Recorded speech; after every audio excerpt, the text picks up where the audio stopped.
Buddy, balance adjustment preview. What do we got here? Martial artist Ken, twisted Eidolon Kayron. Whoa, a lot of people are about to be happy. Beehoo, Eligos, Moon Bunny, Crescent Moon Rin, Inferno Khawazu. Wait, a buff for him? Shadow Knight Pies? Wait, this could be hype. I actually like these. Wait, hold up.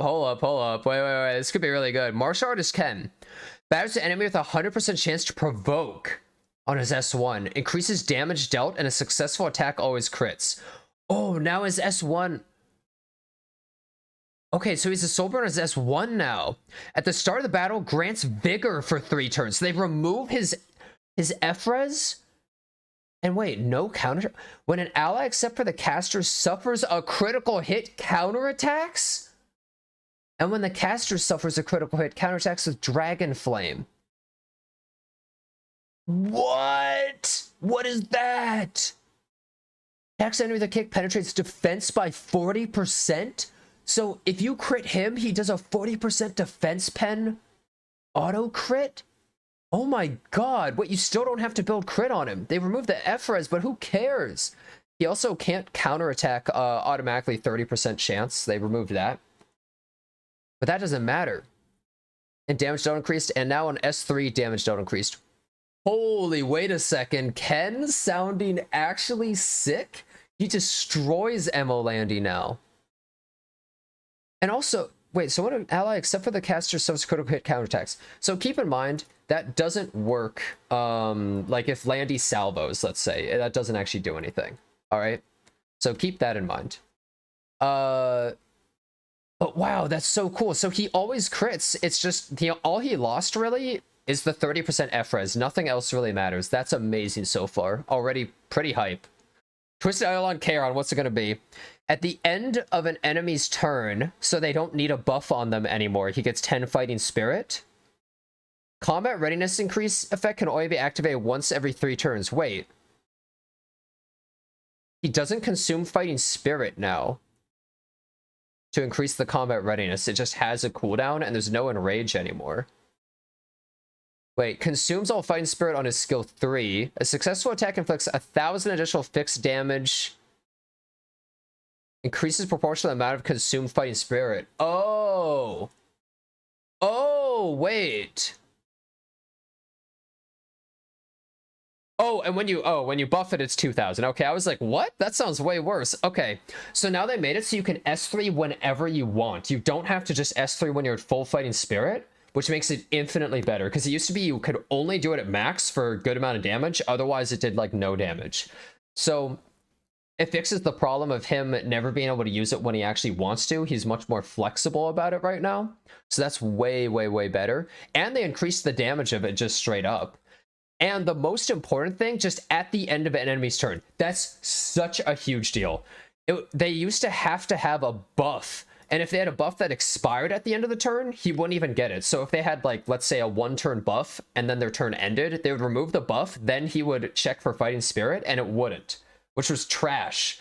So now that's completely fixed, which is one of the biggest problems. And now the other biggest fix is you can use it whenever you want. Huge deal. He still has weaknesses to unbuffable and stuff like that, but he actually seems like a real character now, like a genuine real character now. This is actually maybe really fun. I always thought he seemed like a really fun, cool character in concept, but he might be good. I don't know. We'll have to see what happens. He's not going to be good into Landy, but bro, just pick ML Ken and Twisted Eidolon Kayron. Just pick this total BS full counter team. Let's go. It's time. Hell yeah. All right, Beehoo. When on the caster's turn, activates Incinerate and Scorching Flare. Thank God, dude. He always had this stupid 50% thing. They just completely cut that. Now he always does the enhanced attack that puts the burn on and detonates it. Thank you. I honestly, like, why was it even 50% before? So that means I get to move the soul burn. Now his S3 soul burn decreases it by 2 turns. What's the cooldown on his skill 3? I think it's like a 4-turn cooldown, I feel like. It's either 4 or 5. I don't know if that soul burn really matters at all, but this instantly makes Beehoo an actual, like, sort of usable character. I don't think this is going to make Beehoo, like, god tier, we're going to see him all the time, but Beehoo has some potential, I feel like, in the game overall. And I think this makes it so that now he's not just RNG. There's plenty of characters in the game that have potential, but they're so RNG that they suck. And having to spam Soulburn on him is just a waste. So I think this is really nice. It's a nice upgrade. I think it's good. I think it's a good job. I like it. I'm glad that they did that. Is S3 as a 4-turn cooldown? Oh, well then that makes it only 2 turns. That's not even that bad, if we're being real, if you have souls already. All right, Eligos. I love Eligos. It'd be cool if he was actually good. Damage dealt increased. Oh, for the bomb. That actually does matter because the bomb sometimes wouldn't be able to kill stuff otherwise. Increases hit chance of the caster for 2 turns before attacking the enemy with a pistol. Huh? Wait a second. He can hit Rylet and Aiden now. Hold up. He just guns them down. Wait a second. Oh my god, you're right. He works into Karina and stuff too. Wait, he can hit blue units. That's such a big deal. The biggest problem with being a fire unit in the game is because blue units are so frustrating to deal with, and so many fire units are kicked out of the meta just because they're a fire unit. Him getting the increased hit chance, yeah, he can hit Karina, which defense breaks her. He can hit evasion units. That's awesome. That's actually such a great upgrade for him. Good luck outspeeding Peyra or Ran. Good luck outspeeding the guy who picks Zeo plus Eligos, bro. Good luck. I invite you to outspeed the first pick Zeo player. Good luck, man. And if they pick Aiden, you can pick Eligos, because Eligos can hit them too. Well, they could Zeo trap you, but okay, I think this is a really good buff for him. And increasing the damage this gives him a lot more viability at actually killing a bulky unit. I think that's a great change to Eligos. Actually really cool. I'm not really into making more speedy characters strong, but let's be real, guys. I think it's fair that you buff, like, Twisted Eidolon Kayron and Martial Artist Ken, which are for slow players, and then you buff a fast character at the same time. Oh, and the next is Moon Bunny, too. Yeah, Eligos was trash. I think it's a great change. Now, Moon Bunny Dominiel is actually one of my favorite characters in Epic 7, but I never use her because I don't think she's that good. What are they going to do? Okay, 75% chance to sleep instead of 60. Sure. Okay, I'll take it. Effect resist increased by 30%. Okay. Dispels all debuffs from all allies and grants skill null once to the whole team. Wait a second. That is 100 times better than that trash she had before. All she did was give a barrier. Oh my god, now she dispels a debuff and gives skill null? Okay, now keep in mind, it's at the start of the enemy's extra turn, so it's not, like, completely perfect, but what it does is makes it so ML Lilius, if she S3s, you get this fat boost, which is really, really good, right? If the ML Lilius decides to S2, then you could still run Doctor's Bag on her or something, and then you could S3 to cleanse, or you could run something else. Maybe your S3 cleanses, though. Let's see what happens. Oh, now S3 gives a barrier proportional to health. Okay. Yeah, that's 100 times better. All she did before is give skill null to herself. It was so useless. Now giving a barrier to the whole team for protection against aggro teams. If this is a big barrier, she might actually be really good anti-ML Lilius, like, you know, against aggro teams. That could be really good. And it's the barrier no matter what. Whether or not the Lilius decides to use her S3 or not, you still push your team and get a barrier and attack buff, right? To the team.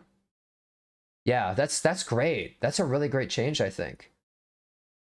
Yeah, even against Spectre Tenebria. Wait, yeah, Spectre Tenebria even gets owned because the skill nullifier. I don't think you're going to specifically pick it into something like Spectre, but just the fact that it works into some of these extra turn things is really nice. I'm not saying that this is especially good into Lua exactly, but getting skill null against an aggressive team could actually be nice. I like this a lot. I really like this change. So far, these changes have actually been surprisingly good. Wait, are they not buffing any artifacts? Crescent Moon Rin. Now, this character really needed changes. S1, instead of a random buff, she has a 40% chance to stun, 100% chance with Soulburn. That's a way better S1, by the way. 100% Soulburn stun chances make it so the character is still useful after their main abilities. S2 attacks the enemy and steals 2 buffs. Before it worked differently, granting their effects to all allies before stunning the target for 1 turn. Okay. S3 crosses the rings before increasing crit damage of all allies for 2 turns instead of immunity. Wait, oh wait, when you awaken it, crit damage, a crit will grant an extra turn. Oh.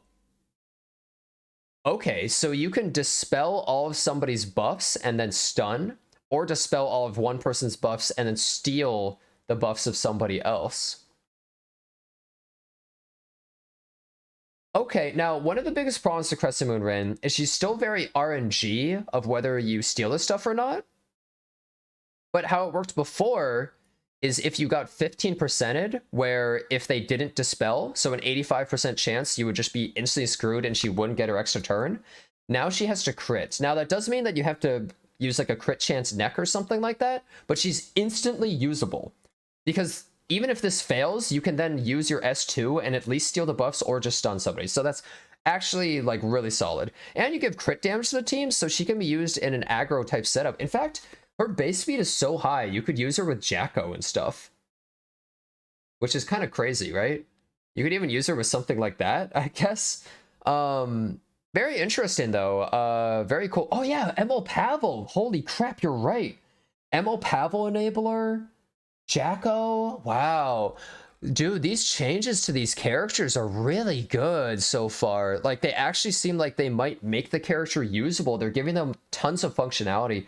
I really like these changes so far. I'm really, really a fan of the changes so far. Inferno Khawazu, like, okay, I think it's funny they're buffing him when he's literally getting picked all the time against ML Landy right now. But you know what? I'm totally okay with them buffing him. Because screw ML Landy, right? 25% combat readiness. Cool. 5% more. Detonation damage increase. Okay, I'm gonna be real. That's all I needed. That's literally all he needed. Honestly, good. Because one of the biggest problems is sometimes like when they were too tanky and behind an Aureus holder, you wouldn't do enough damage. Honestly, that's all I need. Just make him do more damage. Just make it so that when he activates, you die. Make it so you can't just tank through this every single time. Too many people are able to just ignore this entire character's whole mechanics and just say, who needs to play around it? I'll just take it, whatever. That's a great change. Honestly, really good change. Shadow Knight Pyllis, at the start of the what?